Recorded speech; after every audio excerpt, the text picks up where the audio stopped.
Oggi è mercoledì 24 marzo 2021.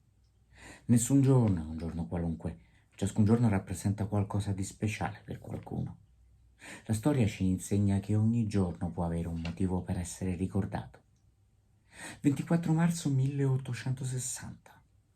Il re di Sardegna, Vittorio Emanuele II, e l'imperatore dei francesi, Napoleone III, firmano il Trattato di Torino. Con l'atto il re si impegna alla cessione della contea di Nizza e del ducato di Savoia alla Francia, da confermare con dei plebisciti. È la conseguenza degli accordi di Plombières, intese verbali segrete tra Napoleone III e il primo ministro Camillo Benso di Cavour. Con essi l'imperatore francese assicurava il suo appoggio alla politica di riunificazione italiana portata avanti dal Regno di Sardegna, in cambio dei due territori, ritenuti strategici per evitare alla Francia di trovarsi, una volta completata la riunificazione, con un potente vicino ai propri confini. La seconda guerra di indipendenza si conclude poi con l'armistizio di Villafranca, con il quale l'Austria cede alla Francia la Lombardia, perché la ceda a sua volta al Regno di Sardegna.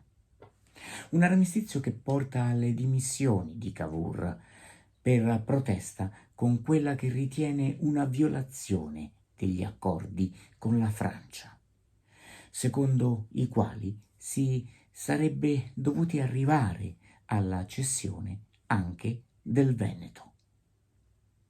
Ma Napoleone III ha fretta di concludere la guerra per evitare l'espansione del conflitto all'Europa centrale.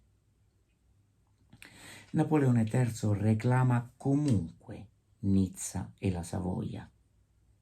Vittorio Emanuele II firma anch'egli l'armistizio e accetta l'accordo, ratificato dalla pace di Zurigo.